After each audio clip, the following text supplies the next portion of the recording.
Hello बच्चों, तो आओ प्रश्न को देखते हैं। प्रथम चतुर्थांश में सम्मिलित एवं y बराबर 4 गुनी x की घात 2, x बराबर 0, y बराबर 1 तथा y बराबर 4 से घिरे क्षेत्र का क्षेत्रफल ज्ञात कीजिए।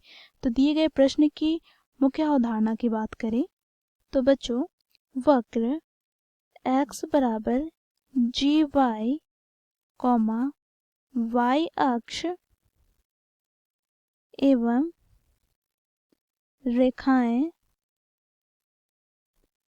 y बराबर c तथा y बराबर d से घिरे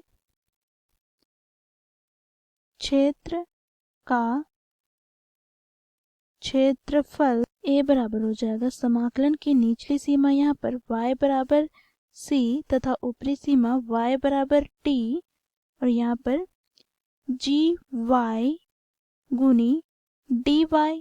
ठीक है, इसे हम ये भी लिख सकते हैं। देखो, समाकलन की सीमा c से d, gy के स्थान पर x गुनी dy। यहाँ पर ध्यान देने वाली बात यह है बच्चों कि यदि हम रेखाएं y अक्ष की ले रहे हैं तो बच्चों हम y के सापेक्ष समाकलन करेंगे। ठीक है, तो इन मुख्य अवधारणा की सहायता से दिए गए प्रश्न को हम हल करते हैं।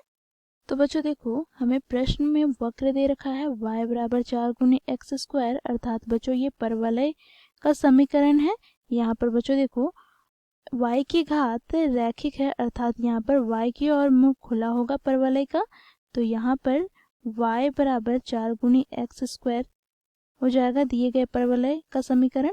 साथ ही बच्चों देखो, y बराबर 1 और y बराबर 4 दिया गया है, अर्थात बच्चों x अक्ष के समांतर यहाँ पर y बराबर एक रेखा दिया गया है और दूसरी रेखा क्या है, y बराबर 4। ठीक है, तो यहाँ पर हम बिंदु की बात करें तो ये बिंदु क्या हो जाएगा, तो बच्चों देखो, क्योंकि ये y अक्ष है तो y अक्ष पर x शून्य होता है और यहाँ पर y क्या हो जाएगा, 1, तो 0,1। और यहाँ पर इस बिंदु की बात करें तो इस बिंदु का निर्देशांक हो जाएगा x का 0 और y का 4। ठीक है, तो 0,4।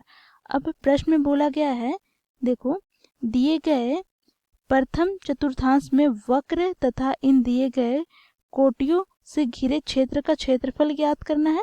तो प्रथम चतुर्थांश में बच्चों देखो कौन सा भाग आ रहा है, तो देखो यहाँ पर ये वाला भाग और ये भाग दोनों रेखाओं से घिरे हुए हैं, साथ ही वक्र से भी घिरा है। ठीक है, तो इस भाग का हमें क्षेत्रफल ज्ञात करना है। तो यहाँ पर हम लिखेंगे छायांकित भाग का क्षेत्रफल a बराबर, बच्चों देखो हम लोगों ने मुख्य अवधारणा में देखा है, यहाँ पर बच्चों समाकलन का निचली सीमा क्या होगा, तो बच्चों देखो यहाँ पर y का मान क्या है, 1, तो 1 से कहाँ तक जा रहा है, तो यहाँ पर देखो 4 तक, तो 1 से 4 वक्र gy गुनी dy।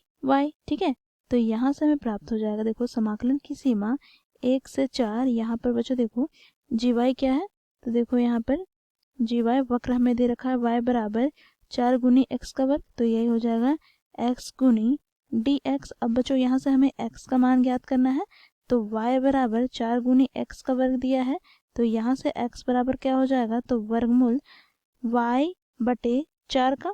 तो यहाँ से हम इसे बाहर निकालेंगे तो वर्गमूल y बटे 4 का वर्गमूल क्या हो जाएगा, 2 के बराबर। तो x का मान यहाँ पर हमें प्राप्त हो गया बच्चों, देखो यहाँ पर वर्गमूल y बटे 2 गुनी dy और सीमा यहाँ पर 1 से 4 है। ठीक है, अब बच्चों देखो इसे हम हल करेंगे तो यहाँ से 1 बटे 2 बाहर आ जाएगा क्योंकि अचर पद है। ठीक है, अब बच्चों देखो इसे हम क्या लिख सकते हैं, तो समाकलन की सीमा 1 से 4 y की घात 1 बटे 2 गुनी dy। अब इसका समाकलन करने के लिए बच्चों हम सूत्र का प्रयोग करेंगे। देखो सूत्र क्या है, यदि x की घात n का हम x के सापेक्ष में समाकलन करते हैं तो ये बच्चों हमें प्राप्त हो जाता है x की घात n प्लस 1 बटे में n प्लस 1 प्लस c के बराबर। ठीक है, तो यहाँ से हमें क्या प्राप्त हो जाएगा, तो y की घात 1 बटे 2 है, तो यहाँ से हमें प्राप्त हो जाएगा y की घात 1 बटे 2 प्लस 1 बटे में 1 बटे 2 प्लस 1। और यहाँ पर बच्चों c हम नहीं लगाएंगे क्योंकि बच्चों यह निश्चित समाकलन है। ठीक है, तो यहाँ पर इसकी सीमा दे रखी है 1 से 4।